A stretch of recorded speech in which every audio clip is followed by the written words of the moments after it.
Bonjour à tous, bonjour et bienvenue dans la 5e de couve, le podcast de débat autour du manga.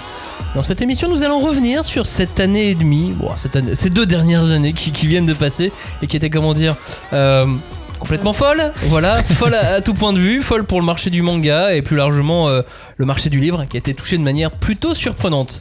Bonjour Robin, bonjour Clémence, comment allez-vous ? Salut, ça va et toi ? Très bien. Nous allons parler de livres pendant 1 heure, mais nous allons parler de livres avec un invité exceptionnel. Ouh. Est-ce que vous êtes prêts ? Je pense qu'on est. Ouais. Alors c'est parti, et c'est dans la 5e de couve. On ne pousse pas, s'il vous plaît. On ne pousse pas, c'est inutile. Le public n'est pas autorisé à assister aux épreuves éliminatoires. Moi, je crois que je pourrais être un très bon ninja. À quoi vous jouez ? L'heure est grave, c'est pas le moment de faire les guignols. Mais on n'a rien d'autre à faire, on peut pas sortir. On va leur faire notre attaque secrète, l'attaque de la Tour Eiffel, ils vont rien comprendre. Et il faudra aussi parler des dessins animés, notamment des dessins animés japonais qui sont exécrables, qui sont terribles. Oh, les bâtards! Oh, this you crazy mother... Bonjour à tous, bonjour et bienvenue dans la 5e de couve, l'émission de débat autour du manga. Aujourd'hui, une fois de plus, nous allons disséquer, dépecer, charcuter et aimer ces 2 dernières années de manga. Mais on va pas faire ça simplement. On a invité quelqu'un d'autrement informé qui a vécu ces 2 années de l'intérieur du monde du manga, qui a été confronté à pas mal de problématiques différentes ces derniers mois. Ahmed Agne est avec nous, cofondateur des éditions Kiun et Mana Books, directeur éditorial de ces 2 maisons, si je dis pas de bêtises. Bonjour Ahmed. Salut. Tu es prêt à répondre à toutes nos questions ? Ah, toutes, je sais pas, mais je vais faire de mon mieux. Comment ça va chez Kiun à l'approche des fêtes ? Bah écoute, ça va très bien. On sort d'une année qui a été intense, mais particulièrement chouette en termes d'évolution, donc tout le monde va bien. Hashtag 5DC pour réagir, Discord, Instagram, Twitter, cherchez, vous nous trouverez. Comme d'habitude, pour ne rater aucun épisode, pensez à vous abonner au podcast sur votre plateforme d'écoute habituelle. Le 17 mars dernier, la France se figeait et nous allons à ce moment-là vivre le premier confinement de notre vie d'être humain de maintenant.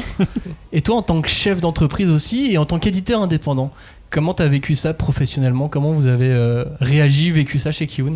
Alors il y a eu plein de stades. Le premier, ça a été celui de la panique absolue, puisque je me rappelle encore, comme si c'était hier, de mes employés qui partent avec leur ordinateur de bureau sous papier bulle et qui prennent des taxis pour rentrer chez eux. Et nous qui nous demandions si on allait les revoir un jour, quoi. Et puis, on a eu, comme tout le monde, un petit peu peur et beaucoup d'incertitudes, difficulté de se projeter et d'établir des plannings fiables. On n'a jamais autant refait nos plannings qu'à cette période-là, puisque les échéances étaient sans cesse repoussées, on ne savait pas à quelle sauce on allait être mangé, donc c'était assez usant, assez fatigant, assez pesant. Et puis on a eu la chance quand même, malgré tout, contrairement à d'autres Français et à d'autres industries, d'être sur un segment qui a particulièrement bien vécu cette crise au final. Ouais, au final. Parce que sur le coup, ça devait pas être, ça devait pas être sympa, parce que autant, tu vois, je vais parler de grands groupes, comme Hachette par exemple. Bon, chez Hachette, si on avait posé la question à ton homologue là-bas, y a Hachette derrière. Chez Kiun, vous êtes éditeur indépendant, c'est votre trésorerie, quoi. C'est notre trésorerie, mais on avait quand même la chance d'être une société qui marche suffisamment bien pour avoir un matelas de sécurité qui nous a permis de mettre personne au chômage partiel, l'activité a pu continuer malgré cette fermeture prolongée des librairies. Mais les librairies ont rouvert finalement. Et les librairies ont rouvert, puis ont refermé, puis ont été déclarés commerce essentiel. Voilà, ça a été un long fleuve pas très tranquille. Et à ce moment-là, le manga explose. À ce moment-là, le manga explose, effectivement. Voilà, d'un coup. Ce qui est d'autant plus exceptionnel, c'est qu'il a explosé partout dans le monde de manière assez simultanée. Même cause, mêmes effets. De toute façon, il y a le confinement qui fait que on était tous enfermés chez nous, il fallait bien s'occuper, et c'est pas un hasard si les industries qui ont bien vécu cette pandémie-là, c'est le jeu vidéo, c'est le streaming et c'est le livre. puisqu'on a vécu une période où on était encore plus que d'habitude collés sur nos écrans et que le seul moyen de sortir de ces écrans, c'était le livre. Donc il y a eu une envolée assez naturelle du livre partout dans le monde. Il y a eu aussi une survisibilité des licences d'animation japonaises sur les plateformes de streaming, les spécialisées comme Crunchyroll, ADN, Wakanim, et puis les gros players mainstream que sont Netflix, Amazon. Et cette survisibilité-là a amené énormément de nouvelles personnes au manga, à ramener des gens qui avaient un petit peu décroché et qui se sont redécouverts un second souffle de lecteurs.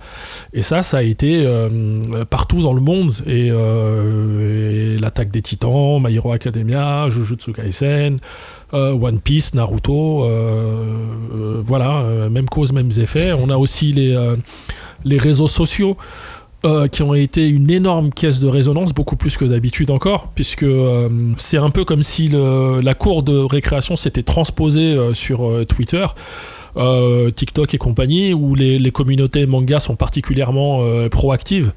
Et donc, il n'y a pas un jour qui passait sans qu'on ait en top trend du One Piece, du My Hero Academia, du Jujutsu Kaisen, l'Attaque des Titans, ce que vous voulez.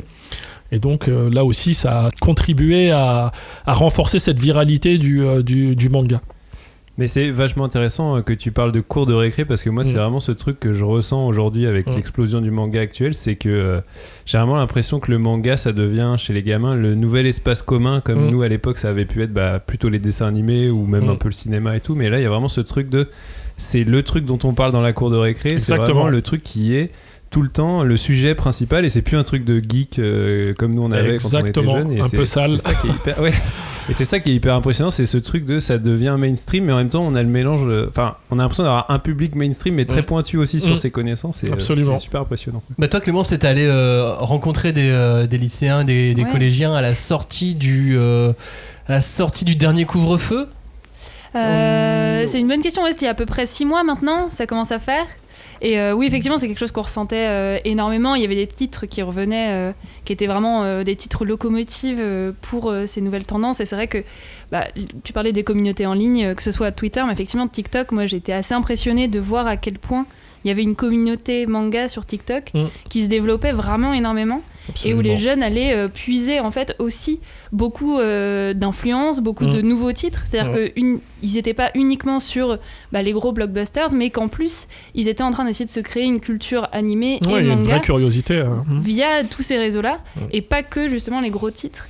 Et ce qu'il y a de nouveau aussi, c'est que tout ça se fait avec la bénédiction et l'aval des parents. Ce qui n'était pas vraiment le cas à notre époque. Là, le combat contre les écrans était tellement fort. Et puis il fallait occuper ces gamins. T'es chez toi, t'es bloqué, tu dois télétravailler, t'as des adolescents qui sautent partout, il faut les occuper.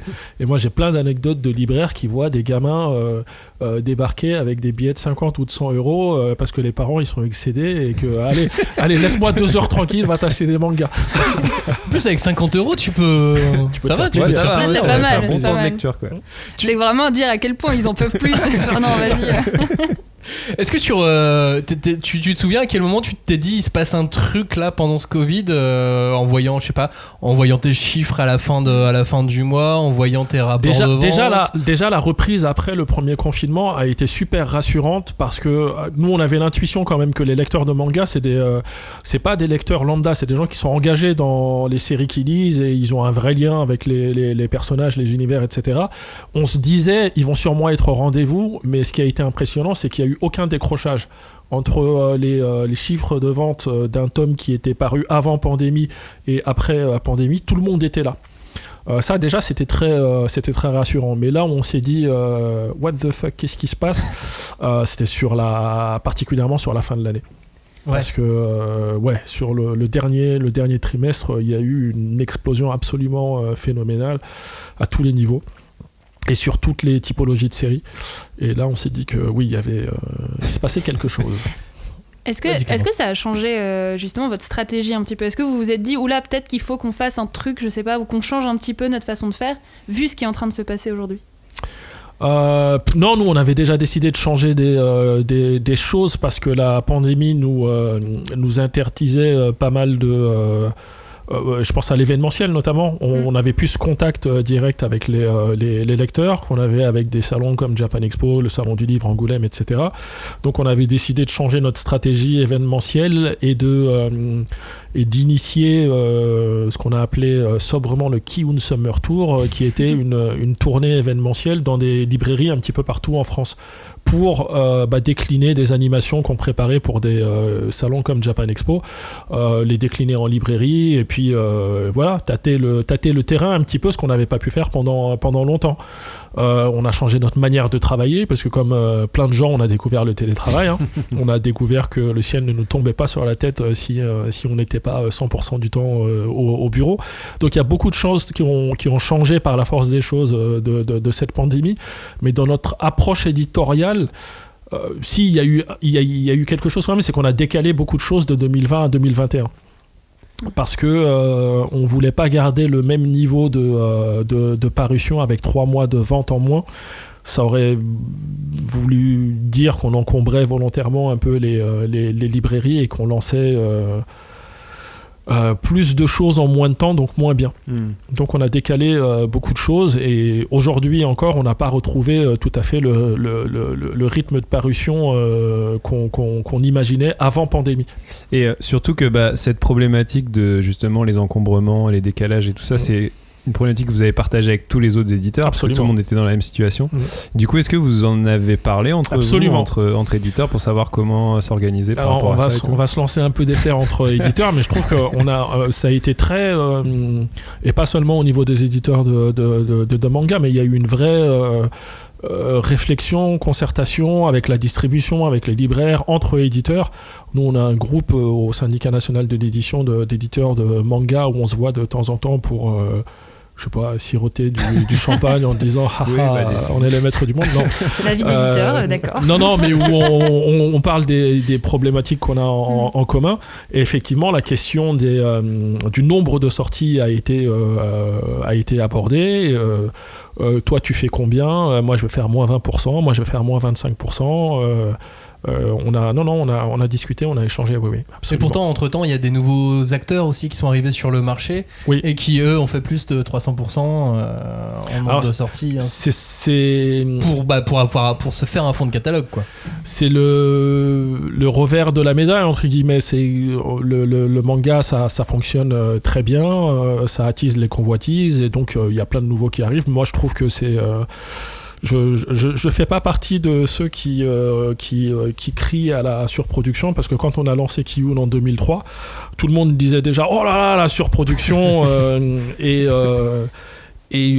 qui je suis pour dire à des éditeurs qui se lancent en plus tous aujourd'hui avec le profil j'ai lu des mangas quand j'étais jeune, je suis un fan, j'ai envie de lancer ma maison, qui je suis pour leur dire t'as pas le droit, non, ça fait partie du jeu. Pourtant, c'est vrai que c'est intéressant. J'ai l'impression que, justement, en tant qu'éditeur, vous avez toujours essayé plutôt d'être du côté on publie moins, mais en quali, on va dire, quoi. On essaie de pas forcément mettre trop sur le marché d'un coup. Ouais, on est très stable en publication. Je pense que sur les 5 dernières années, on est autour de 110-115 titres, ce qui est 2 fois moins que les éditeurs. On est 4e sur le marché aujourd'hui, derrière Glénat, Pika et Kana et Pika. Et on publie 2 fois moins ou pas loin que ces éditeurs-là. Donc ça ne veut pas dire qu'ils font du mauvais travail, mais je veux dire, nous, on situe notre capacité de publier proprement et correctement des titres à ça, vu l'état actuel de nos ressources humaines. Sachant que d'ici pas longtemps, et je pense que vous êtes déjà dans ces problématiques, vous avez un fonds de catalogue à faire vivre aussi chez Kiun. Oui. Chose qui était moins le cas il y a quelques années, puisque là le fonds de catalogue se constitue au fur et à mesure, quoi. Absolument, mais on a de la chance, on a la chance d'avoir des séries qui sont maintenant assez vieilles, certaines d'entre elles ont 10 ans ou plus et qui tournent encore très bien. Je sais pas, je prends Silent Voice par exemple, c'est encore une série qui est dans le top 10 des écoulements annuels pour Kiun, et elle est finie depuis très longtemps. mais on arrive à la faire vivre parce qu'il y a de l'actualité exogène déjà, et puis on fait des remises en avant régulières, on fait des OP, des choses comme ça, et comme tu disais tout à l'heure Clémence, les lecteurs d'aujourd'hui sont curieux, ils essaient vraiment de se faire une culture manga, ils s'arrêtent pas à la nouveauté, et du coup ça nous permet de vendre des séries qui sont terminées depuis longtemps. Je me dis que ça pourrait être intéressant pour les lecteurs, on va dire, moins expérimentés qui nous écoutent, si tu pouvais peut-être rappeler un peu quels sont les titres phares de Ki-hoon. Ça peut paraître évident, mais... Les titres phares, ceux qui ont marqué l'histoire du catalogue, il y a les mangas de Tetsuya Tsutsui avec lesquels on a commencé, donc The Hunt, Manhole, Prophecy. On a Bright Stories qui est toujours en cours et qui est un vrai bijou que j'invite tout le monde à lire. On a Silent Voice, on a Hubelblatt, on a la collection des chefs-d'œuvre de Lovecraft, on a dans la catégorie Shonen Blockbuster My Hero Academia, Jujutsu Kaisen, on a Beastars. On a c'est déjà pas mal, hein. Le meilleur manga de l'année aussi, les carnets de l'apothicaire. Et les carnets de l'apothicaire, ça, oui. que je suis extrêmement content de publier et encore plus content de voir fonctionner à ce point-là. Ça, et le meilleur manga de l'histoire de Ki-hoon, Jackals. Ah oui, bah écoute, moi j'aime beaucoup Jackal, c'était ultra jouissif. Mais c'était que ça. La catartie. Donc 2020, le marché explose, et 2021, l'explosion est confirmée et elle est toujours pas terminée. 2021, c'est l'explosion nucléaire, oui. Ouais, on est d'accord. Parce que pour parler chiffres, en 2020, le marché du manga finit à plus 18%. C'est ça, il y a la barre des 20 millions qui a été explosée au milieu de l'année. Voilà, et puis en 2021, là on est à plus de 100% de croissance. C'est complètement indécent, anormal, ça n'existe pas, quoi. Ah non, une évolution à 3 chiffres, c'est fou. Ça n'existe pas, et voilà, pour tous les éléments que je citais tout à l'heure, il y a vraiment une mainstreamisation du genre manga et de l'animation japonaise, mais ça c'est le modèle japonais qui est extrêmement vertueux, c'est-à-dire qu'il y a plein de points d'entrée dans le manga et dans les différentes licences qu'on peut publier. Tu peux découvrir My Hero Academia par le manga, mais aussi par l'animé, par le jeu vidéo, par le merchandising. Il y a plein de points par les romans, les pièces de théâtre. Il y a plein de points d'entrée, et du coup, c'est très vertueux. Et du coup, est-ce que cette explosion nucléaire du marché vous a aussi fait réfléchir au planning, dans le sens où on s'est dit, où vous avez pu vous dire, ok, ce manga là qui cartonne, j'en ai pas besoin cette année puisque je vends suffisamment et je le décale. Ouais, on a fait un peu de ménage en 2021 pour se garder des cartouches pour 2022, mais vu le rythme auquel se poursuivent les choses, c'était même pas vraiment nécessaire. Parce que pendant longtemps, en fait, on avait tellement peu de visibilité sur cette pandémie et sur ses effets. Notre première réaction à tous, ça a été de se dire, il y a une bulle.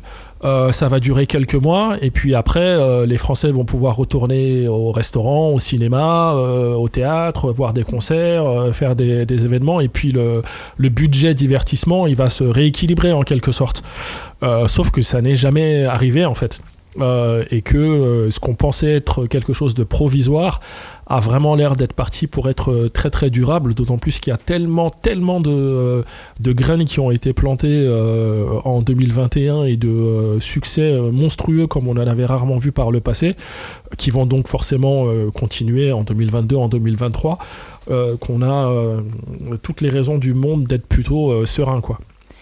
Moi j'ai une petite question, parce que toi qui a beaucoup de contacts et qui va souvent au Japon, enfin bon là, moins beaucoup dernièrement, forcément par la force des choses.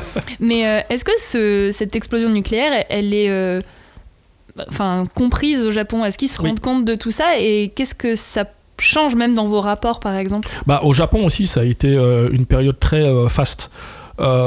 Qui avait commencé un petit peu avant même, puisqu'ils ont eu le phénomène Demon Slayer, qui a connu comme vous le savez, des ventes comme on n'avait jamais vu auparavant, qui est une série qui a aussi ramené beaucoup de monde au manga. Et comme Shueisha est un éditeur extrêmement intelligent et qu'ils ont bien fait le travail en interne pour qu'à la fin de Demon Slayer, lui trouver un candidat naturel qui s'appelle Jujutsu Kaisen qui passait par là. Donc on a vu fleurir dans tous les journaux télévisés des reportages. Alors que lire après Demon Slayer? Et il y avait du Jujutsu Kaisen partout. Donc ils ont enchaîné un phénomène sur un autre phénomène. Et puis depuis ça s'arrête plus, quoi. Il y a énormément de séries qui ont été lancées depuis qui font des performances assez incroyables. D'ailleurs, avec Jujutsu Kaisen, t'as bien participé à l'explosion du marché en le lançant à ce moment-là. On est très content. On est passé un petit peu à travers les gouttes en plus parce qu'on a eu de la chance de le lancer juste avant enfin pas juste avant, mais un peu avant la pandémie. Donc il a eu 1 mois et demi, je crois, d'exposition en librairie avant que ça ferme complètement. C'est ça. Il y a eu Jujutsu Kaisen, un mois après Chainsaw Man. Exactement. Et là tout a fermé. Ouais, Chainsaw Man a eu moins de chance effectivement, mais il s'est bien rattrapé par la suite. Mais donc oui, on a eu 1 mois et demi où on a bien pu installer la série en librairie. Ça avait très très bien démarré. On a eu la chance que les lecteurs décrochent pas donc pendant le premier confinement. Ils étaient bien au rendez-vous à la réouverture. Et puis au mois d'octobre, on a eu l'animé. Enfin, on savait que l'animé arrivait au mois d'octobre. Et là, ça fait une deuxième couche. Et puis c'est bien tombé. C'est incroyable. C'est un bon animé en plus. C'est un super animé. Mais là aussi, c'est là où ils sont extrêmement forts, extrêmement intelligents. C'est que ils ont le responsable éditorial de la série s'appelle Monsieur Katayama.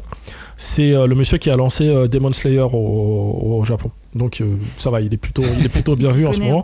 Il s'y connaît un peu et il sait l'importance d'avoir une déclinaison animée de qualité. Ils étaient très sollicités pour Jujutsu Kaisen parce que c'est une série qui avait très bien commencé au Japon très tôt. Et il a choisi les bons interlocuteurs, il a choisi le bon studio, il a choisi le bon réalisateur et on savait, nous, avant même de lancer la série, on savait ça. Ça nous a permis de le lancer de manière très détendue, quoi. Enfin, détendue, non, c'était un gros enjeu, on a beaucoup travaillé, mais on savait ce qui arrivait derrière et c'est plutôt rassurant. Et alors, en plus, avec Jujutsu Kaisen, vous êtes sur un créneau qui dépasse, on va dire, les canons des shonen commerciaux d'aventure habituels, où vous tutoyez des choses un peu plus proches de l'horreur, un peu plus proches peut-être même de ce qu'on peut lire en seinen. On dépasse un petit peu les âges qu'on avait l'habitude de voir. Effectivement, ça brasse assez large. Ça tient à une chose, enfin, et c'est une des raisons du succès de la série au Japon, c'est qu'elle est elle est extrêmement même raccord avec le lectorat du Shonen Jump actuel. C'est-à-dire que le Shonen Jump, c'est un magazine shonen, on a tendance à croire que c'est un magazine qui est lu par des jeunes principalement, mais aujourd'hui on a près de 55% des lecteurs du magazine qui ont plus de 18 ans. C'est quelque chose qu'on ne sait pas forcément, mais le lectorat du Jump, il a bien vieilli. On a même des tranches de lecteurs de plus de 30 ans très importantes. Et donc les éditeurs, ils doivent jongler avec la lettre de mission initiale du magazine qui est de prendre des gamins de 9-10 ans et de les accompagner dans toute la scolarité jusqu'à ce qu'ils deviennent adultes. Ouais, c'est ça. Et en même temps... Un gamin de 9 ans doit pouvoir lire le Jump. Exactement. Et en même temps, satisfaire des vieux, des routards du manga. Des lecteurs expérimentés du magazine qui ont lu beaucoup de shonen dans leur vie, qui aiment ça, mais qui ont envie de lire des choses qui vont un petit peu plus loin que le pouvoir de l'amitié. J'ai rien contre le pouvoir de l'amitié, mais de lire des choses un petit peu plus en adéquation avec leur âge. Et du coup, ça étire le lectorat potentiel du magazine, et se sont installés donc dans le Jump des profils de séries dont il y a 20 ans on se serait demandé mais qu'est-ce que ça fout là, quoi. Il y a Death Note qui préfigurait ça un petit peu déjà en 2005 je crois, qui faisait un petit peu ovni. Après il y a eu aussi Promised Neverland, il y a Jujutsu Kaisen aujourd'hui, il y a Chainsaw Man, il y a voilà, c'est des séries dont on se dit même Demon Slayer, hein, on part sur un postulat un peu dramatique en partie. Et c'est une des raisons du succès de cette série, c'est comme le décrit son éditeur Monsieur Katayama, c'est un seinen pour les enfants et un shonen pour les grands. Et mais du coup, c'est intéressant parce que, comme tu dis, cet équilibre, il est pas facile à trouver entre proposer un shonen qui va plaire à des premiers lecteurs de shonen et en même temps ceux qui sont un peu rompus au genre. Et justement, toi, en France, quand tu récupères une série comme ça, comment tu la positionnes par rapport au lectorat français ? Est-ce qu'il est aussi mature que le lectorat japonais pour envisager ce genre de croisement de genre un peu Alors en France, on a toujours aimé se faire plus grand que son âge. Donc au contraire, ce genre de série un petit peu dark, un petit peu c'est au-dessus de ma tranche de lecture normalement. Ça a toujours été assez facile à imposer chez nous en fait. On a, au contraire, je dirais, il y a des exceptions évidemment, des shonen neketsu purs et durs et très jeunes dans l'esprit qui fonctionnent très très bien, mais en France on a tendance à préférer des histoires un petit peu plus torturées, un petit peu plus dark, voilà. Et en plus Gege Akutami, c'est un mec qui a l'air d'avoir une culture manga incroyable, ou une culture jump en tout cas. Absolument, il a grandi, mais comme Kohei Horikoshi de My Hero Academia, c'est des enfants de la génération du Big Three, donc ils ont grandi avec Naruto, Bleach et One Piece, merci. Il est tard. Oui, mais pourtant, tu vois, dans Jujutsu, moi je vois du Yu Yu Hakusho. Alors lui, Gege Akutami, c'est un immense fan de Bleach et encore plus de Togashi et donc de Yu Yu Hakusho. C'est des inspirations qui revendiquent clairement et qu'on ressent clairement à la lecture de Jujutsu Kaisen, mais là où il a été intelligent, c'est que il a réussi à intégrer ses influences et à raconter sa propre histoire. Donc effectivement, moi au début du lancement de Jujutsu Kaisen sur le tome 1 et 2, j'entendais beaucoup ça fait beaucoup penser à Yu Yu Hakusho, et puis aujourd'hui je l'entends beaucoup moins parce que c'est devenu son propre truc. Oui, bah maintenant on peut plus, on fait beaucoup moins de références. Exactement. Et même lui, je pense qu'en tant qu'auteur, il se pose moins aussi la question. Exactement. Et puis au milieu de tout ça, et en même temps que tout ça, t'as My Hero Academia qui est devenu mass market. Ah oui, complètement. C'était déjà un blockbuster, mais ensuite il est devenu mass market dans le sens où maintenant, si je vois une figurine dans un fast-food avec un menu enfant, My Hero Academia, ça m'étonnerait pas. Alors en fait, My Hero Academia, c'était déjà la deuxième série la plus vendue sur le marché de la bande dessinée au global, derrière One Piece et devant Mortel Adèle, je sais plus, Astérix, Fairy Tail à l'époque. C'était déjà très très bien installé.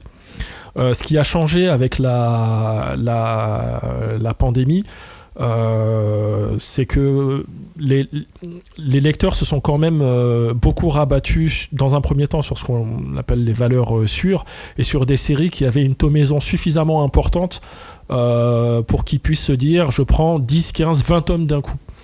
Et on était dans ce profil de série-là, et c'est une série qui était suffisamment récente et qui était dans un entre-deux de tomaison où c'était assez important pour pouvoir lire longtemps et pas trop important pour que ça fasse peur. Donc on a recruté beaucoup de lecteurs en 2020 et encore plus en 2021, et puis il y a eu la diffusion des 2 premières saisons sur Netflix. Et oui. Et là, ça aussi, c'est côté mass market, ça aide. Et là, clairement, ça nous a apporté. C'était en fin d'année 2020. Et ça nous a apporté un nombre assez incroyable de nouveaux lecteurs. Ce qui n'était pas forcément vrai et toujours le cas avec Netflix il y a encore 3-4 ans. Mais là maintenant, ces 2-3 dernières années, il y a un vrai effet Netflix. Bah, comme à une époque où quand ça passait sur les hertziens, quand les animés arrivaient sur les chaînes hertziennes, il y avait une vraie incidence. Et oui, Netflix arrive à ce niveau-là, ouais. Après, ils ont eu le nez creux aussi, Netflix. Ils ont vraiment eu une stratégie depuis plusieurs années pour se positionner sur les séries d'animation japonaises en particulier, mais pas que. Ils produisent beaucoup. Ils ont même ouvert un studio là-bas. Voilà. Et donc ensuite, ils produisent maintenant eux-mêmes. Et donc après, ils créent le phénomène qui crée un cercle vertueux en fait, qui les aide vachement. Mais c'est vrai qu'ils ont eu un impact qui est considérable. La puissance des algorithmes. Moi, j'aime pas les algorithmes, mais la puissance des algorithmes, c'est que chez Netflix, ils ont fait un calcul très simple. Ils ont constaté que quand des utilisateurs de leur plateforme commençaient à regarder des animés japonais, ils décrochaient pas. Et donc ils se sont dit mais puisqu'ils décrochent pas, on va en produire beaucoup. Et Disney Plus qui arrive derrière, qu'est-ce qu'ils font ? Et Disney qui vient d'annoncer et ils montent une structure là-bas et ainsi de suite. Enfin voilà, ça il va y en avoir partout maintenant. Mais du coup, j'ai hâte de voir les batailles Netflix, Disney, les acteurs locaux et habituels de production d'animés, les chaînes japonaises. Ça, c'est un vrai. Qui vont se battre pour les mêmes licences. C'est très compliqué parce que nous, pour être parfaitement transparent et honnête, le cycle qu'on préfère, c'est celui où un acteur local spécialisé, type Crunchyroll, ADN ou Wakanim, récupère une série et en est le primo-diffuseur. Parce que c'est des gens qu'on apprécie, c'est des gens avec lesquels on a l'habitude de travailler, c'est des gens avec lesquels on peut faire du cross-marketing très en amont de la publication des séries ou de la diffusion de l'animé. On partage nos plannings, on partage nos bibles de traduction, on partage nos plans marketing, c'est ultra cohérent et productif et ça nous permet de faire émerger les séries auprès de notre cœur de cible. Et moi j'aime bien quand on a ça d'abord, et dans un second temps Netflix, Amazon et compagnie, parce que eux par contre on ne peut pas travailler avec eux. Ouais, sur Valkyrie Apocalypse, ils sont totalement inaccessibles, on a zéro information, parfois même l'éditeur japonais du manga il a zéro information, parce qu'une fois que tu as vendu à Netflix tu prends ton chèque, mais après très souvent ils sont en vase clos et ça communique pas des masses, donc c'est pas génial de commencer par une plateforme de ce type-là. Je ne sais pas si ce sera le sens de l'histoire, parce qu'effectivement, ils ont une puissance financière qui est telle que ça ne va pas être facile de rivaliser avec eux pour les plateformes de streaming locales. Mais voilà, nous, en tout cas, c'est le schéma qui a notre préférence. Bah derrière, après, tu as quand même Sony qui a la main mise sur Crunchyroll, sur Wakanim, tout petit peu sur ADN. Sony qui a une importance au Japon qui est totalement incroyable. Ça peut aussi peser par rapport à des mastodontes comme Disney en face. C'est possible aussi. Ça peut peser un peu. Non, je pense qu'ils ont quand même moyen. De toute façon, on a vu le travail qu'ils ont fait sur Demon Slayer. Et c'est vrai que c'était très impressionnant. C'était monumental et je pense que l'argent qu'ils ont gagné avec Demon Slayer aussi, ça doit bien aider. Il n'y a pas de PS5, c'est pas grave, on a Demon Slayer. Oui, c'est vrai que le phénomène en plus a dépassé le Japon complètement, alors dans de moindres mesures forcément, parce que le Japon c'est juste... c'est n'importe quoi. Enfin, je pense qu'on n'a même pas conscience de ce que c'est comme phénomène. C'est une tendance qui est assez intéressante à analyser. C'est que pendant longtemps, c'est pas forcément parce que ça marchait au Japon que ça fonctionnait chez nous après. Ces derniers temps, on est dans une approche de plus en plus mondialisée de la consommation de culture et quasiment systématiquement, quand c'est un phénomène au Japon, ça cartonne aussi chez nous. C'était pas le cas jusqu'à il y a encore pas longtemps. Oui, et on a pas mal de genres. Je dirais même que c'est nouveau de cette année. Ouais, 2-3 ans. Parce que tu vois, il y a des genres par exemple qui étaient de notoriété commune, un peu maudits en manga et qui fonctionnaient jamais, genre le sport ou la comédie romantique.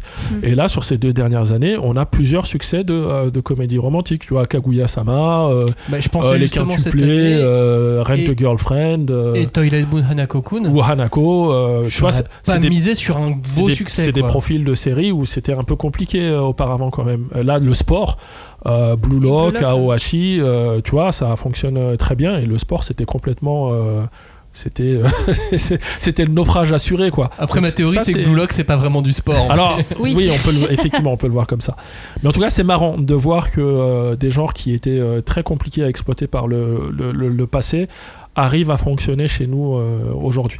Mais aussi parce qu'on parlait de l'importance des réseaux sociaux, et forcément tous les nouveaux fans, on va dire, de manga en fait vont se tourner vers le Japon ou même vers ce qui se passe de façon internationale pour comprendre un peu quels sont les nouveaux titres on va dire à la mode ou dignes d'intérêt, et ça, c'est pas juste le marketing français qui va les toucher en fait. Oui, c'est vrai. Et puis comme c'est une communauté qui est extrêmement curieuse et extrêmement impliquée, ils n'ont pas forcément besoin d'acheter un magazine pour savoir ce qui se passe au Japon. Ça t'a fait réfléchir à tes choix éditoriaux?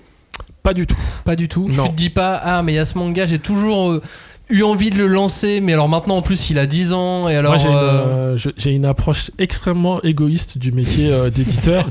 C'est-à-dire que j'ai tendance à me boucher les oreilles, à faire là à chaque fois qu'on essaie de me pitcher des trucs, ou de dire tu devrais regarder ça. J'aime pas ça du tout. J'estime que l'éditeur c'est un peu un dictateur, il doit faire ses choix en son âme en conscience. Je déteste les comités de lecture par exemple. Je trouve que c'est en matière de personne prend ses responsabilités et t'affadis complètement ta ligne éditoriale. Je veux dire, moi j'adore ma ligne éditoriale, évidemment c'est la mienne, mais j'ai aucun problème avec le fait que quelqu'un ne se retrouve pas dans mes choix. Mais par contre c'est mes choix, c'est ma ligne, et elle a une personnalité parce que c'est quelqu'un avec des goûts, des choses qu'il aime, des choses qu'il aime pas qui est derrière. Donc non, je n'ai jamais regardé les réseaux sociaux pour faire mes choix.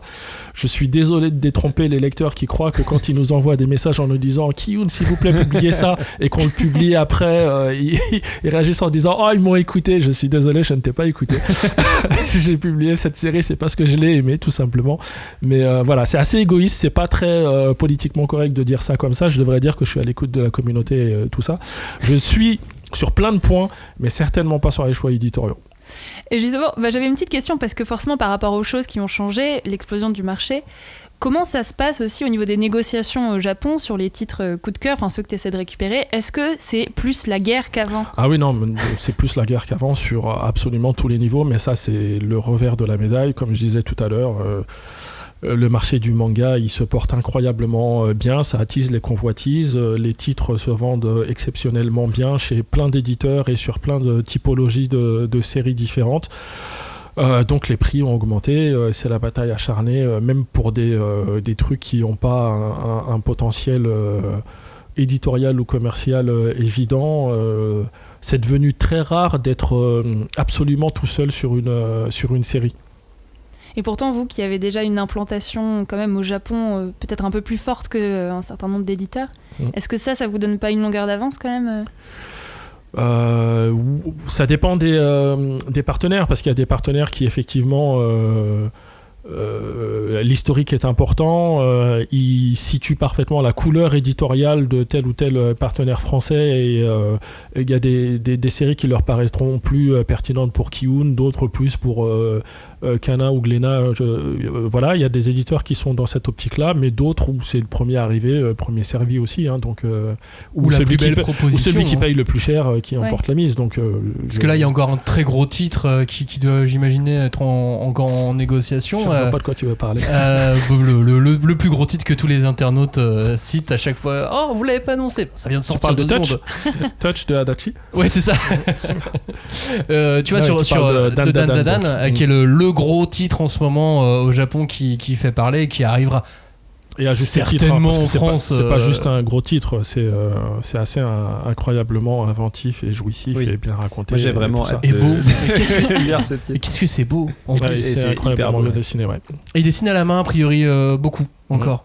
C'est ça aussi qui m'avait scotché sur ce que j'ai pu voir de lui. Mais bref, voilà, sur un titre comme celui-ci, il y a des niveaux d'enchères assez inédits. Et puis là, il n'y a pas d'avance qui compte, en fait. Ça va être vraiment... c'est... ça reste un critère dans la discussion. C'est-à-dire que Shueisha, ils sont aussi intelligents parce que le plan marketing ça compte, l'approche éditoriale ça compte. Alors évidemment, si tu as juste un plan marketing et un joli sourire et que tu proposes 3 fois moins que le type d'à côté, ça marchera pas, mais ça compte. Ça compte, évidemment, il n'y a pas que ça qui compte, mais ça fait partie de la réflexion globale, bien sûr. On va changer de sujet. Dans l'été après le confinement. Et je ne l'ai pas, hein, je tiens à dire. Oui. Je suis positionné comme à peu près tout le monde et sa grand-mère. Mais je pense que la décision n'est pas prise à date. Que je sache en tout cas. Dans l'été qui a suivi le confinement, Kiyun a été touché par une autre histoire. Comme si le Covid ne suffisait pas, vous avez eu autre chose en plus, une affaire de mœurs concernant le scénariste d'Actage au Japon, qui a conduit le Jump à brusquement arrêter le manga. Oui, c'est le moment où je me lève et je pars. C'est ça. Et du coup, par effet boomerang, la commercialisation du manga est également stoppée en France. Ouais. Ça a été mal vécu, je veux bien l'imaginer, par toi et tes équipes. Comment vous l'avez vécu? C'était horrible parce que c'est un titre auquel je croyais énormément, auquel on croyait énormément, qui est en plus un shonen vraiment très différent de ce qu'on a l'habitude de lire dans le magazine, sur les coulisses du cinéma, du théâtre, et qui offrait une vision, un développement scénaristique et des personnages un petit peu différents, qui avaient énormément de beaux moments à proposer, à venir. Et ça a été un vrai crève-cœur de devoir l'arrêter aussitôt. Alors oui, on avait investi beaucoup dessus aussi, mais bon, ça c'est que de l'argent et on avait la chance de très bien se porter, donc on y a survécu. Mais ouais, c'était enfin, même aujourd'hui, ça me fait vraiment chier. Ça me fait vraiment chier. Mais tu m'étonnes. Mais je suis sûr que même les lecteurs, tu sais, qui vous avaient suivi dès le tome 1 et ils comprennent votre position. Mais même eux, je pense qu'ils partagent ce désarroi avec vous. On pouvait pas vraiment faire autrement, de toute façon. Alors, il faut savoir que Shueisha nous avait laissé le choix. On pouvait, au Japon, la série comptait 12 tomes au moment où le scandale a éclaté. On pouvait arrêter, on pouvait continuer jusqu'au tome 12. On était engagé contractuellement plus loin que les 2 premiers tomes qu'on avait sortis. Mais enfin, il n'y a même pas eu de réflexion. Ça paraissait assez évident dès le départ, d'autant plus que la dessinatrice qui est elle aussi une victime dans cette histoire et qui a subi les actes de son scénariste. Elle s'était complètement désengagée de la série, elle avait effacé de sa bio, elle avait renié en quelque sorte son œuvre. Donc quelle légitimité moi j'aurais eu à continuer de la publier un an et demi pour limiter la casse en quelque sorte. C'était pas tenable. Je suis plutôt de l'école de les œuvres ne commettent pas de crime, moi, mais en l'occurrence c'était pas tenable comme situation. Oui, il y avait beaucoup d'autres éléments. Il y avait plein d'autres éléments. Ouais, et puis surtout, comme tu dis, vis-à-vis de la co-autrice, enfin, qui est l'une des autrices aussi, c'était pas possible. C'était pas possible. À partir du moment où quelqu'un qui est engagé dans la série décide que stop, voilà.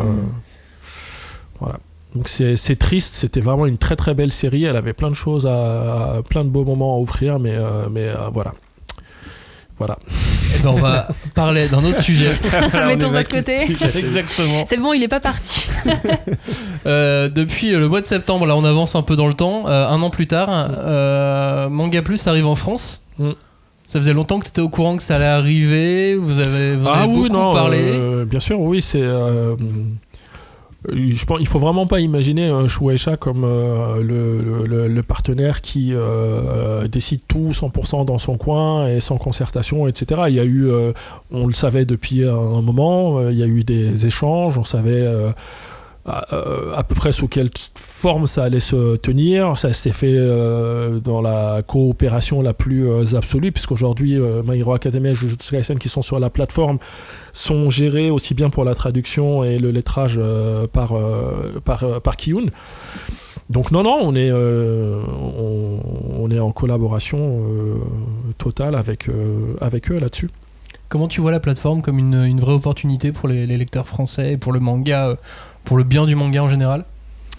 Moi je pense que c'est bien. Tout ce qui contribue à donner de la visibilité en plus aux séries qu'on publie, c'est une bonne chose. Je sais qu'il y a plein de gens qui voient ça comme une menace absolue pour les éditeurs français et je comprends parfaitement que ça puisse être vu comme ça.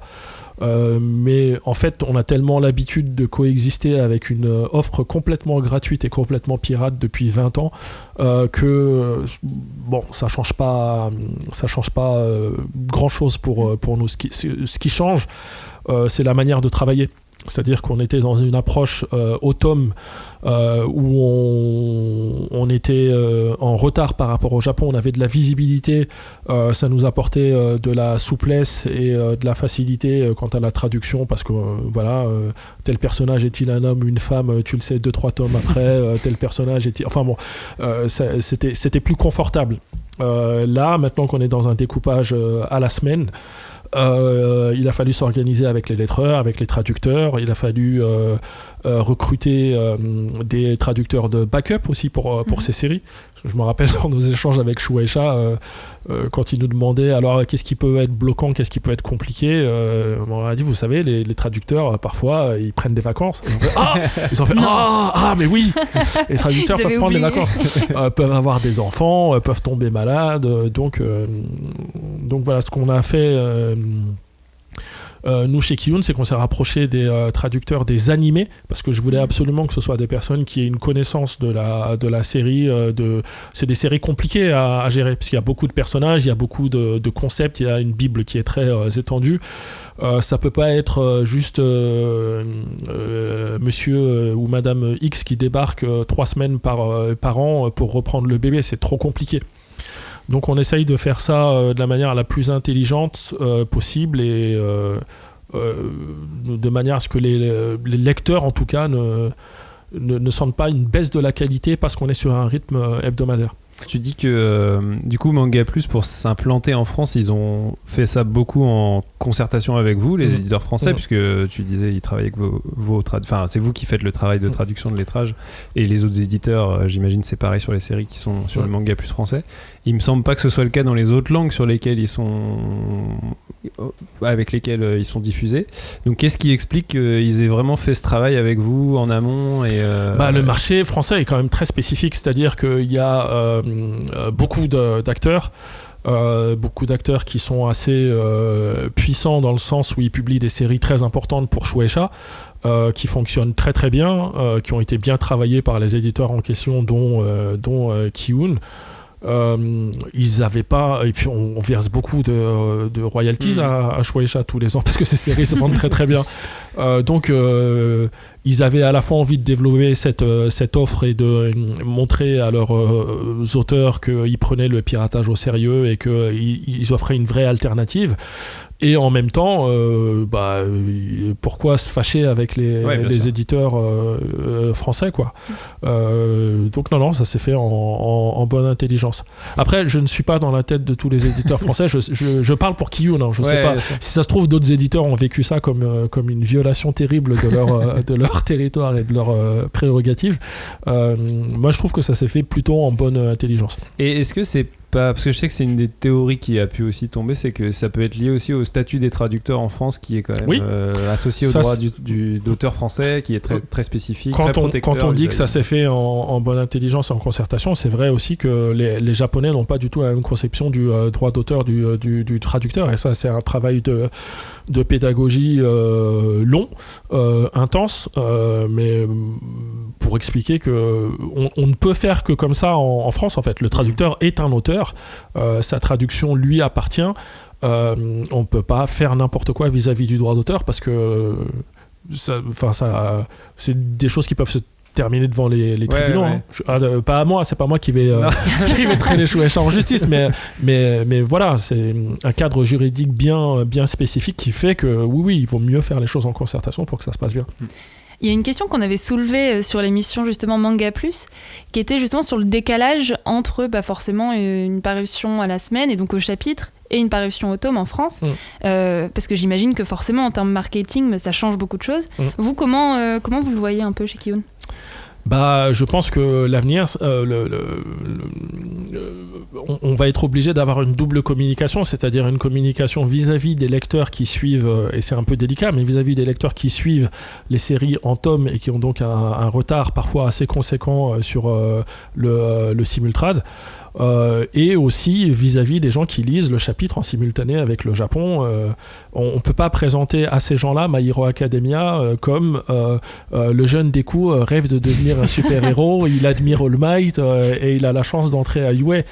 Ça marche pour les nouveaux lecteurs de la série, mais pour les lecteurs de simultrad, c'est plus trop ça en ce moment. Donc oui, ça va demander de faire un petit peu d'équilibrisme pour arriver à communiquer avec les deux publics sans spoiler les gens qui n'en sont pas encore là. Et ça, c'est compliqué. Oui, c'est ce que je me dis. C'est pas évident. Parce que du coup, c'est mener deux stratégies de front, mais qui ne demandent pas du tout les mêmes ressources. D'autant qu'aujourd'hui, aujourd'hui, je pense qu'avec le temps, ça va s'aplanir, mais on peut pas rattraper. On n'a pas des moyens techniques légaux pour rattraper la lecture qui manque entre la publication des tomes et les derniers chapitres. Oui, mais ça va être un non-facteur dans pas longtemps, parce que de toute façon, à l'avenir et le sens de l'histoire, c'est que les séries qui commencent aussi sur Manga Plus ou moins en simultané avec le Japon, donc on aura plus trop ce problème de devoir rattraper 20, 30, 40 tomes d'une série qui marche très très bien. Et au niveau de la traduction, si jamais, comme on est sur des délais extrêmement serrés, si jamais vous avez une question sur un point précis du manga, vous avez quand même le temps encore de poser la question aux équipes éditoriales japonaises et avoir la réponse dans les temps. Le deal, c'est on a le droit de poser absolument toutes les questions qu'on a envie de poser. Et que dans la mesure du possible étant plutôt 25-30% que 100%, ils nous répondent à temps pour la mise à jour du chapitre. Ce qui fait que parfois, oui, on est obligé de naviguer un petit peu à vue, mais il est totalement accepté et acté que si on doit rétro-pédaler et corriger des choses à la vue des nouveaux éléments qui ont été communiqués à la cour dans le voilà, on a le droit de le faire. Et eux-mêmes le font assez régulièrement sur des séries qui ne sont pas traitées par des éditeurs français. Ok, donc vous avez le droit de retoucher encore vos trades, oui, et tout, sans souci. Oui. On peut réuploader des chapitres si c'est nécessaire. Mais c'est vrai que je me dis qu'à terme, et ça peut vraiment changer quelque chose dans le métier de traducteur en fait, parce que si la majorité des mangas sont traduits ensuite de façon hebdomadaire, forcément, et qu'en plus il y a un droit de regard et on peut forcément changer 2-3 choses, la traduction par tome va forcément changer à un moment donné. Sachant qu'on n'y est pas aujourd'hui, mais ça peut potentiellement changer un peu ce métier-là, non ? Je pense que pour la traduction par tome, comme de toute façon, il y aura toujours un décalage assez important par rapport au chapitre, puisque même au Japon, parfois, il y a l'équivalent de 2 tomes qui sont prépubliés avant que le tome correspondant... 2 tomes supplémentaires prépubliés avant que le tome précédent sorte en librairie. C'est pas très clair ce que je veux dire, mais même au Japon, il y a un décalage assez important entre la prépublication et la sortie en tome, et donc d'autant plus important en France. Donc on aura toujours quand même, je pense, ce recul-là nécessaire. Mais si tout est déjà traduit, il peut y avoir une double traduction après, une fois qu'il y a une publication par tome, mais si tout est déjà tous les chapitres sont déjà traduits en amont, ça risque de changer forcément le taf de traducteur, où en fait il va y avoir besoin de plus de traducteurs hebdomadaires, on va dire, et beaucoup moins de traducteurs qui vont bosser en one shot sur la sortie d'un tome. Ça, clairement, ça va changer la conception du travail de traducteur. Après, je pense qu'il faut aussi relativiser dans le sens où cette initiative-là qui est prise par Shueisha, il n'y a pas beaucoup d'acteurs japonais qui sont à même de les conduire comme ça partout à l'international. Shueisha y arrive parce que c'est Shueisha, ils y arrivent parce que c'est la marque Jump et que c'est la marque de bande dessinée la plus connue du monde. Et qu'ils étaient déjà imposés aux États-Unis. Et qu'ils étaient déjà un peu installés aux États-Unis. Tout le monde ne peut pas faire ça. Et même au sein du Jump, je ne pense pas que le sens de l'histoire soit d'avoir 100% des séries du Jump qui soient traduites en simultrade. Ils font un travail de sélection quand même assez important. Donc ça concernera surtout les traducteurs qui travaillent sur des séries blockbusters où là clairement on sera sur des traductions hebdomadaires quasi systématiquement. Okay. Puisque le but est de lutter contre le piratage et que le piratage concerne en termes de trafic principalement ces 5 séries qui font 90% du trafic de pirates quoi. Donc on va remonter quelques mois en arrière. Avant le mois de septembre, il y a eu mars, avril, et là il est arrivé un truc en France qui a fait beaucoup de bruit. Et alors, qui a été aussi au bénéfice du manga ou pas, justement, on l'a découvert il y a quelques jours avec un article et quelques chiffres qui ont été donnés. Cette chose, c'est le pass culture. Renommé le pass manga par certains. Je me demandais de quoi il s'agissait, mais oui, le pass culture. Moi aussi, j'avoue que j'ai eu un doute de quoi il parle. Oui, le pass culture. Le pass culture qui est arrivé pour tous les jeunes de 18 ans dans l'année. 300 € à dépenser en culture. Et alors, a priori, on a dit qu'il le dépensait en manga, ce qui n'est pas totalement vrai du coup. Alors c'est vrai qu'il y a une bonne partie du portefeuille du pass qui a été dépensé pour des mangas, mais j'ai envie de dire à quoi vous vous attendiez. Vous donnez 300 € à des jeunes de 18 ans. Et il faut quand même reconnaître qu'il y a une adéquation assez importante entre voilà, les jeunes de cet âge-là. Bizarrement, les concerts de Vivaldi n'étaient pas trop. Ils se sont pas jetés sur la Pléiade, quoi. Je sais que certains auraient aimé ça, mais c'était quand même prévisible.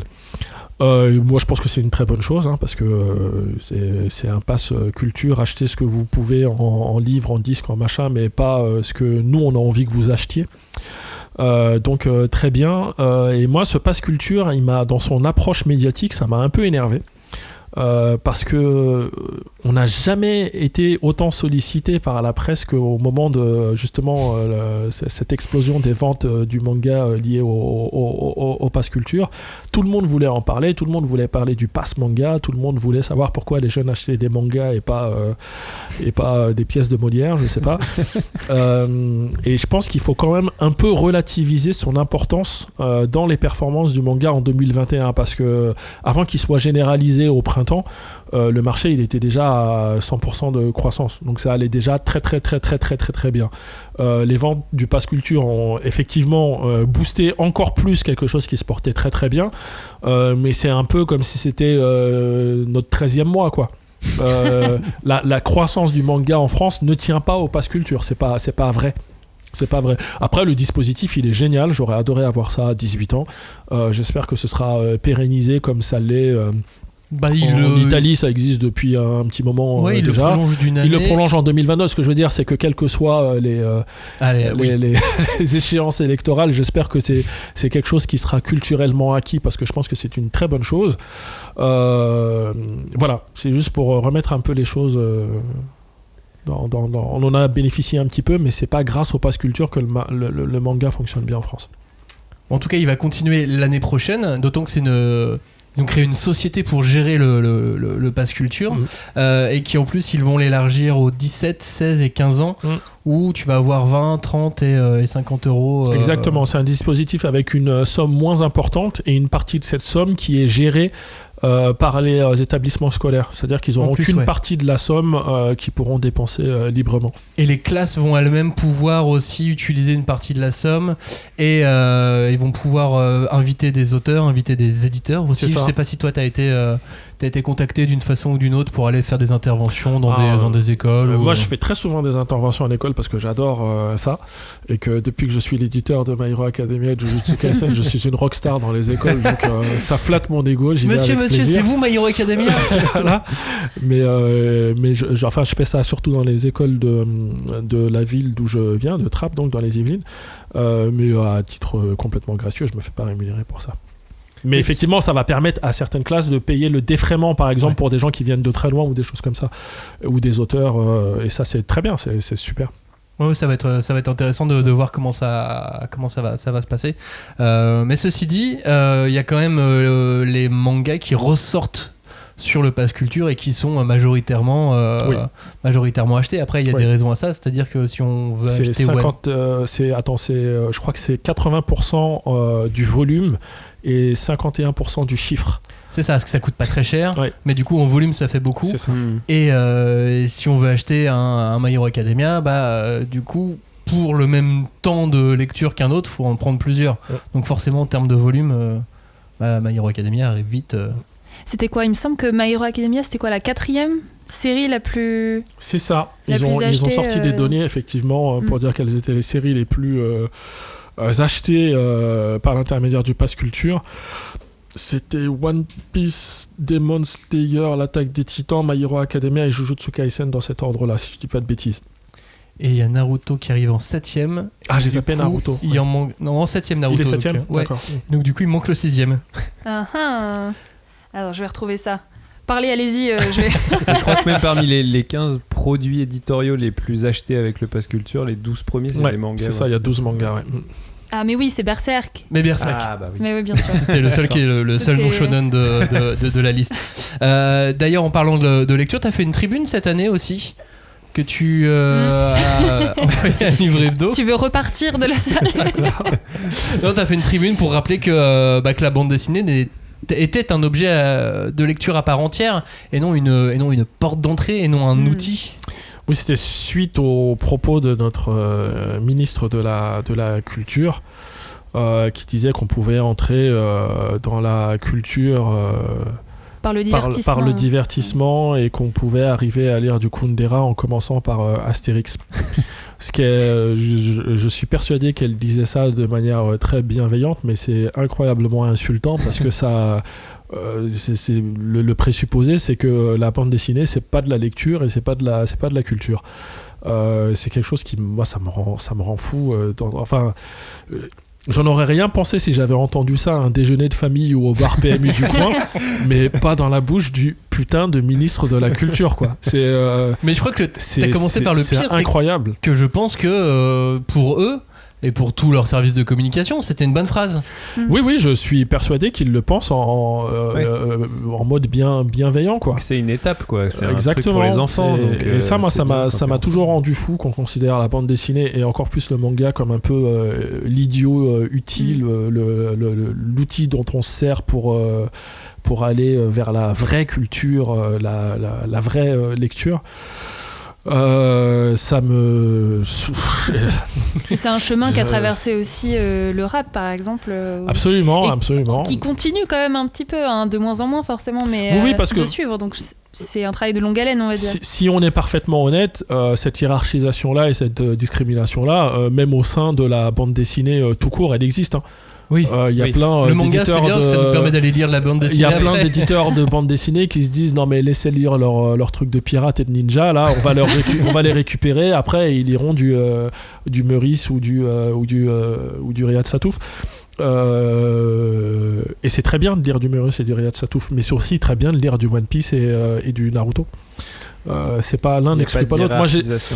Il n'y a pas de hiérarchisation à faire. Il n'y a pas à subir une doxa qui te dit qu'est-ce qui est bien de lire, qu'est-ce qui est pas bien de lire. Moi, j'ai toujours eu plus de respect pour des bibliothèques dans lesquelles il y a Astérix à côté de Kundera que Kundera dans la bibliothèque et Astérix caché en dessous du lit de manière un peu honteuse, quoi. C'est la preuve d'une certaine ouverture d'esprit et d'une curiosité intellectuelle, et c'est plutôt ça qui c'est vrai que c'est lié à une grande méconnaissance encore aujourd'hui de ce qu'est le manga, et où je pense qu'il y a encore beaucoup de personnes qui ont juste en tête les shonen blockbusters, on va dire, et qui leur parlent pas. Mais donc tu as parfaitement raison. Et du coup, pour eux, le manga, c'est ça, en fait, et ils comprennent pas du tout. Tu as parfaitement raison. Richesse, en fait, et encore une fois, moi, j'entendrais parfemement cet argument-là dans la bouche du français lambda de base qui marche dans la rue. Et puis, tu peux faire de la pédagogie, ça arrive. Parfois, même dans ta famille, tu as des gens qui disent des trucs qui sont aberrants, mais voilà, tu fais de la pédagogie, mais pas le ministre de la Culture. Le ministre de la Culture, son rôle, c'est de prêcher l'excellence culturelle, quels que soient les genres et quel que soit en musique, en cinéma, en littérature, en bande dessinée, mais l'excellence culturelle, pas de faire des hiérarchies de ce qui est bien, de ce qui est pas bien. D'autant qu'à l'origine, le pass culture, justement, comme les mangas, toute forme de culture était,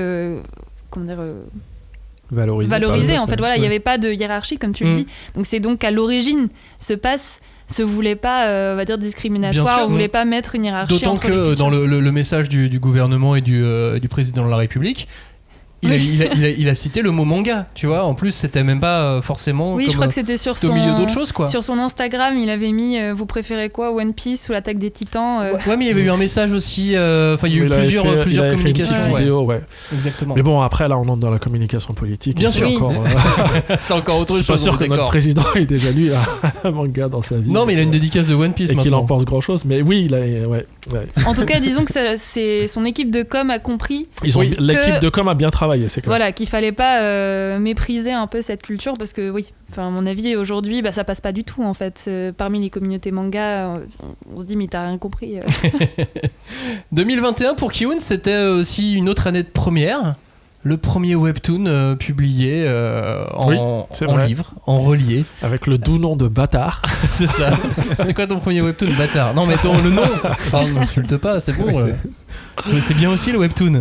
Bâtard en 2021, Sweet Home en 2022. Oui, absolument. On reste sur du thriller. En fait, je voulais absolument pas faire du webtoon pour faire du webtoon, mais faire quelque chose qui soit cohérent avec la ligne édito de Ki-hoon. Et on a un catalogue qui est connu pour ses seinen et pour ses thrillers, donc je voulais qu'il y ait une connexion. J'ai pas vocation à être un éditeur de webtoon qui en publie beaucoup. Oui, tu te mets pas forcément en concurrence avec K-Books. Pas du tout. Même si le potentiel commercial il est là, il y a pas de problème. Il y a plein de gens qui sont intéressés par le webtoon.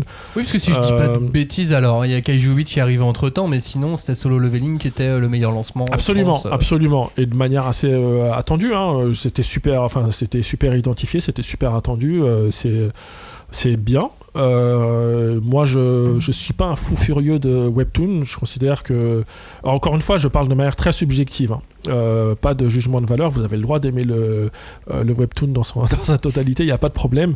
Moi, quand je me suis intéressé au mode de production de webtoon, je suis allé en Corée. J'ai rencontré les grands acteurs du webtoon, et ils ont une politique qui est clairement celle de la quantité.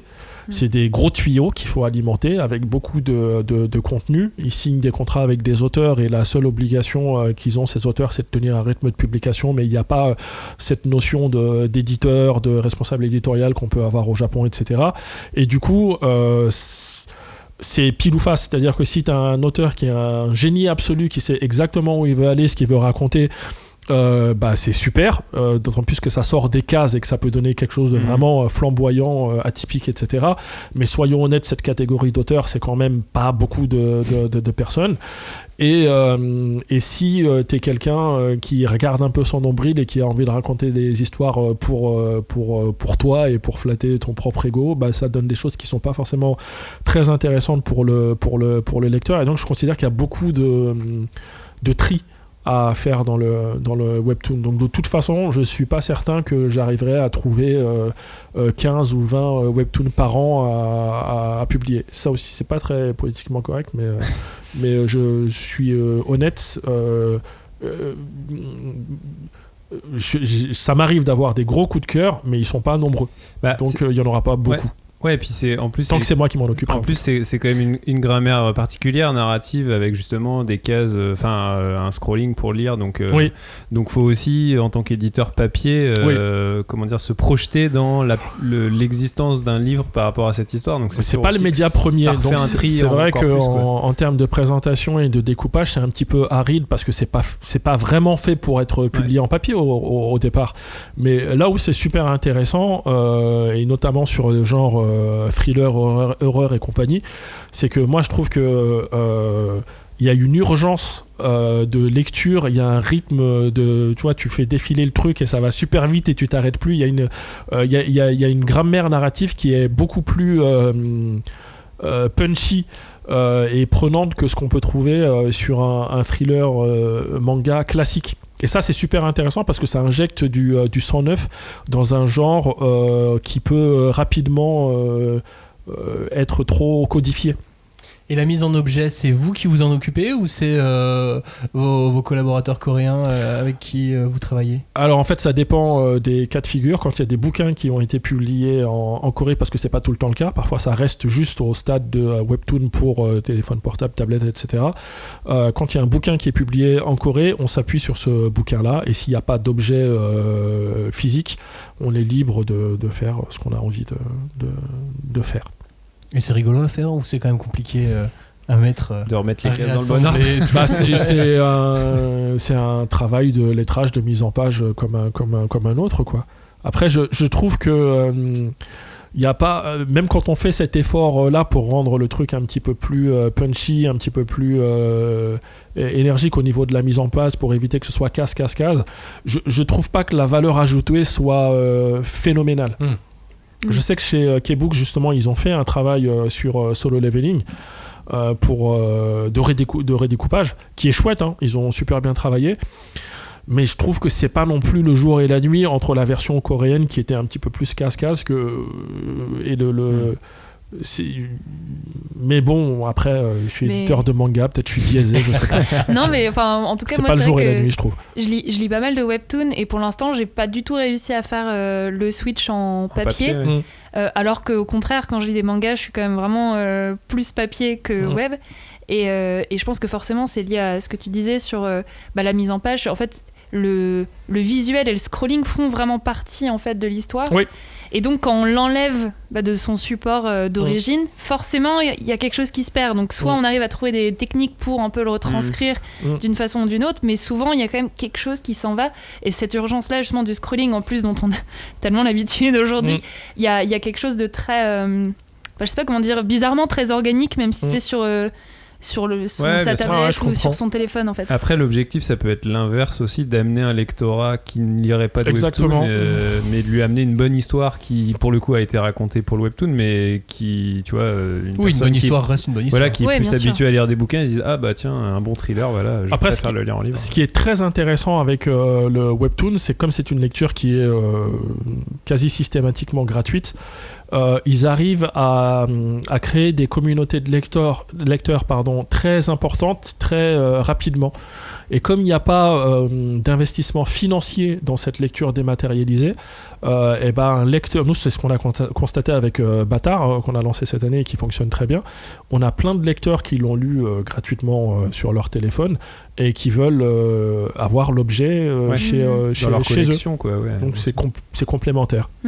Ouais, l'objet reste quelque chose qu'on a envie d'avoir malgré tout, même si on est en 2021, qu'on dit que tout est numérisé. C'est pas si vrai que ça, hein, vu le temps du marché, c'est clair. Clairement. On devrait terminer cette émission, Ahmed, avec toi, mais je voulais qu'on parle de... Ah mais oui, de 2 titres encore. Oui. Est-ce qu'il vous reste encore des Lovecraft à sortir? Parce que il nous reste encore des Lovecraft à sortir. Mais quelle réussite! Bravo, félicitations quoi. En fait, c'est pas à nous qu'il faut dire félicitations, c'est vraiment à l'éditeur japonais, parce que on a eu la chance incroyable d'avoir les équipes de Comic Beam et de Enterbrain qui ont accepté qu'on sorte le bouquin de son format d'origine, et je pense que ça a vraiment contribué au succès de la collection. Et on a plein d'éditeurs qui nous auraient dit non, vous le publiez au format manga classique avec le découpage classique. Ils ont adhéré à notre projet, et ils ont accepté de nous laisser faire les choses comme on l'entendait. Et aujourd'hui, la collection se vend mieux en France qu'au Japon, et elle se vend mieux en France que dans n'importe quel autre pays dans le monde. Alors qu'on n'est pas forcément non plus the pays de Lovecraft dans le monde. Et tu vois, moi, savoir que ça se vend mieux en France, beaucoup mieux en France qu'aux États-Unis par exemple, c'est assez flatteur. Et la seule différence, c'est qu'on l'a sorti dans ce format, avec la couverture en simili-cuir, en plus grand format, etc., qui nous permet de toucher un lectorat qui dépasse assez largement celui des fans hardcore de manga. L'idée, c'était d'en faire un objet de collection. L'idée, c'était d'en faire quelque chose qui puisse aussi sortir du rayon manga et qu'on puisse poser dans le rayon fantastique en librairie. Et ça, on a plein de libraires qui ont joué le jeu aussi et qui ont fait des thématiques Lovecraft où il y avait des bouquins de Mnemos à côté du manga de Gotanabe. Et ça, on est super content de ça. Puis comme il y a une pénurie de carton en ce moment, le fait que les couvertures soient pas en carton, c'est beaucoup moins un problème du coup. Et là où on est encore plus content, c'est qu'aujourd'hui, les Japonais nous sollicitent. J'ai reçu un mail l'année dernière, je ne croyais pas mes yeux. Ils nous sollicitent pour savoir, alors pour les prochains, qu'est-ce que vous pensez qu'on pourrait faire, qu'est-ce qui est apprécié en France comme nouvelle de Lovecraft? Est-ce que vous pensez qu'on devrait commencer plutôt par celui-là ou par celui-là? Et ils nous demandent notre avis, ils nous écoutent, et c'est super gratifiant. Et d'autres éditeurs européens ou occidentaux t'ont contacté pour savoir comment vous avez fabriqué et qui sont les imprimeurs On nous a beaucoup posé la question, mais a posteriori, parce que malheureusement ils s'étaient déjà tous engagés sur le format manga classique. Et la collection ayant commencé comme ça, ils ne pouvaient pas ne pas la finir comme ça. Mais j'ai cru comprendre qu'il y en a qui étudiaient ça pour des éditions anniversaires ou des coffrets de fin d'année, des choses comme ça. Tu m'étonnes, en plus ça fait cadeau quoi. Après, c'est vrai que forcément à côté des États-Unis, la France c'est pas grand-chose, mais je pense qu'on sous-estime parfois un peu l'importance et la force de l'univers de Lovecraft. En France. Ah oui, non, il est. Oui, c'est pas un auteur de niche, il est très identifié. Mais par exemple, en Allemagne, Lovecraft, c'est énorme. Et pour autant, le manga fonctionne beaucoup mieux chez nous que chez eux. Merci Gotanabe, merci Enterbren. C'est vrai que l'objet est incroyable. Ah mais l'objet est chouette, mais même l'auteur. L'objet est incroyable et surtout quand il a dû l'avoir en main, il devait être content aussi. Il était très content et on était très content qu'il soit content, mais surtout les adaptations sont géniales quoi. J'ai été un gros lecteur de Lovecraft au lycée, je lisais je lisais beaucoup de ça en tout cas. Et j'ai toujours considéré que on pouvait pas le rendre proprement en bande dessinée parce que la force de Lovecraft c'est d'être un peu dans le suggéré, le non montré et que dès que tu montres quelque chose ça peut être kitsch très rapidement et il y a eu beaucoup d'adaptations de Lovecraft en bande dessinée. Il y en a certaines qui étaient assez convaincantes, je pense à un auteur argentin, j'ai oublié son nom, ça me reviendra peut-être.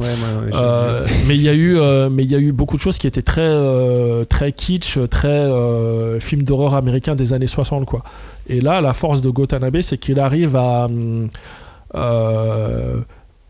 suggérer, à montrer avec il arrive à faire les deux et il arrive à le faire avec un niveau de détail qui est tellement important que tu as l'impression d'être noyé dans une espèce de magma où tu crois voir quelque chose mais ça reste flou, ça reste suggéré et le noir et blanc fonctionne incroyablement bien avec Lovecraft. Je pense que ça aurait été très compliqué d'avoir un résultat aussi convaincant en couleur. Bah c'est ça, c'est pour ça j'allais dire le point commun avec ce fameux auteur argentin, c'est que c'était en noir et blanc aussi. C'est Brescia, je crois que c'est Brescia. Je sais plus si c'est Brescia, mais bon, c'est vrai que c'était en noir et blanc aussi, et je pense que c'est ça qui fait que c'est la puissance évocatrice du noir et blanc qui fait que ça fonctionne comme ça. Après, je pense aussi que Gutanabe, pour revenir à votre édition, c'est que il a un dessin qui finalement est plus accessible aussi à un grand public hors manga, qui pourrait être justement, réfréné par les cheveux en pique et tout ça, les poncifs du manga. Et Gutanabe, il a un style beaucoup plus il a un réaliste, style ultra réaliste et effectivement et ça permet d'atteindre un public plus large. Ça permet de toucher plus de monde, c'est sûr. Horacio Lalia. Oui, c'est ça. Ah oui, c'était lui. Voilà, Horacio La Lalia. La couleur tombée du ciel et compagnie, il avait fait. Les cauchemars de Lovecraft, notamment aussi.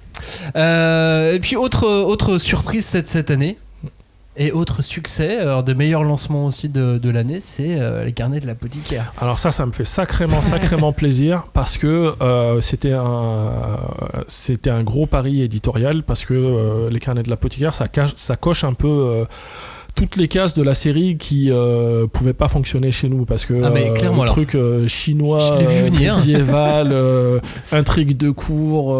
Je me suis dit mais qu'est-ce que ça va être cette chose, et puis les gens qui travaillent pour toi m'ont convaincu, m'ont appelé, harcelé, etc. Et je l'ai lu et depuis, dès que je l'ai, je pense que ça tient une demi-heure. Hein. Non, c'est vraiment génial. C'est le titre que je lis le plus vite dès que je l'ai en main de cette année.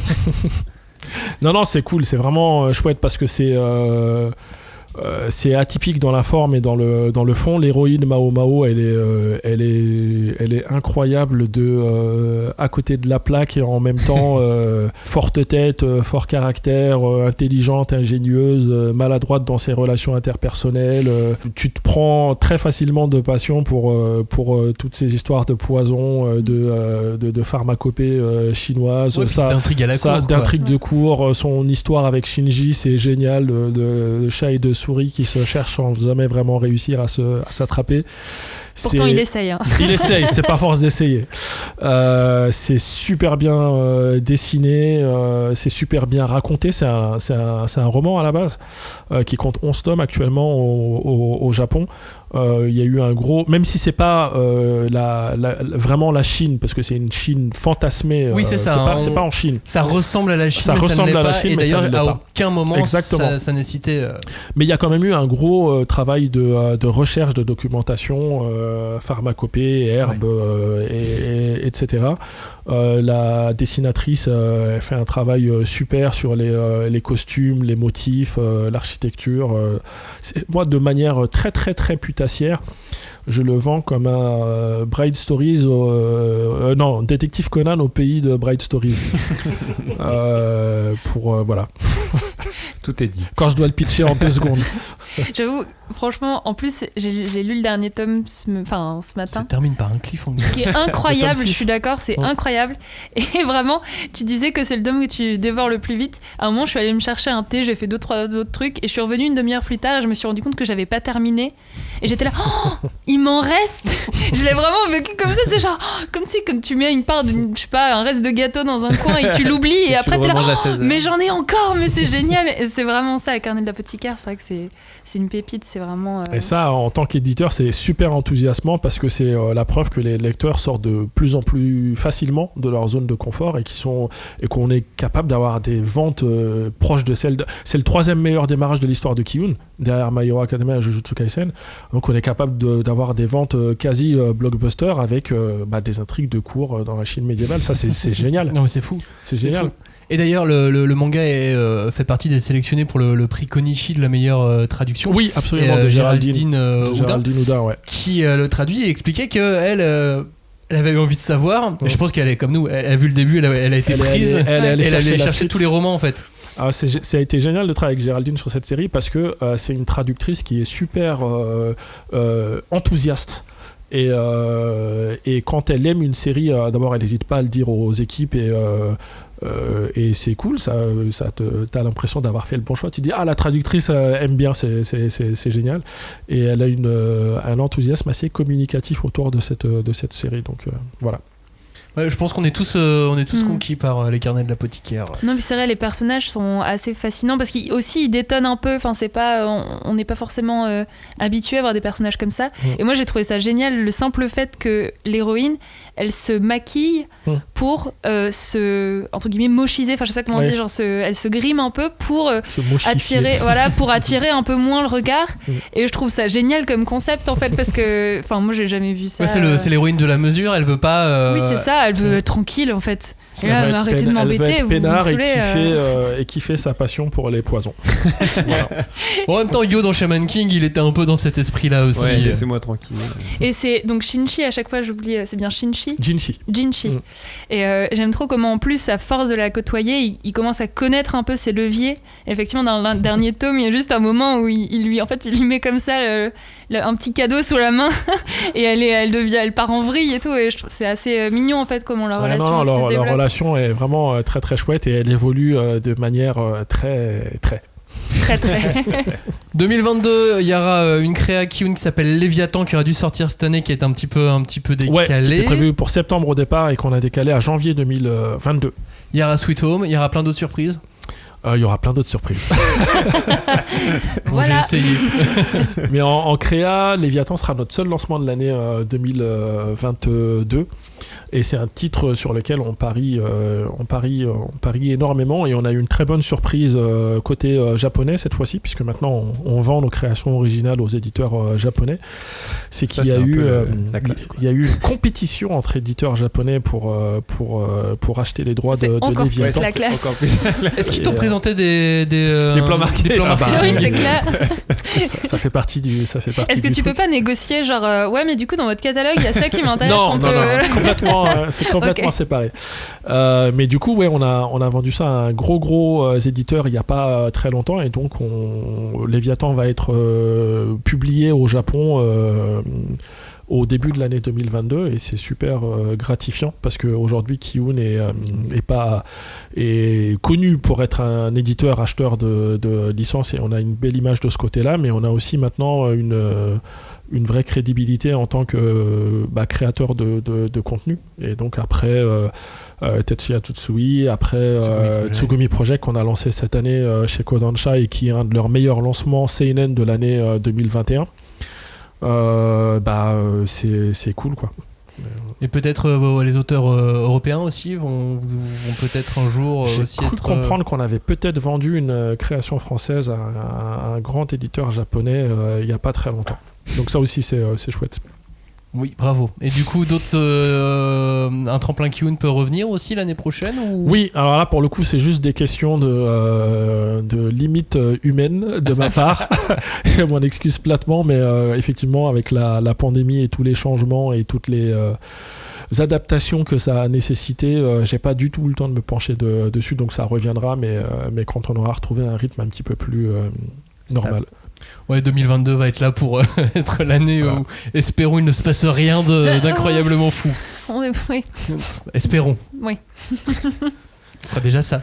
Merci beaucoup Ahmed de t'être livré et d'avoir répondu à toutes nos questions. C'est avec plaisir. Écoute, tu peux revenir une fois par an. C'est ça. Merci à toi et merci à tous de nous avoir écoutés comme d'habitude. N'hésitez pas à ajouter ce podcast sur vos plateformes de lecture habituelles et d'écoute de podcasts. N'hésitez pas à commenter et à nous retrouver avec le hashtag 5DC. On vous dit à bientôt. Ciao, salut. Salut. Salut.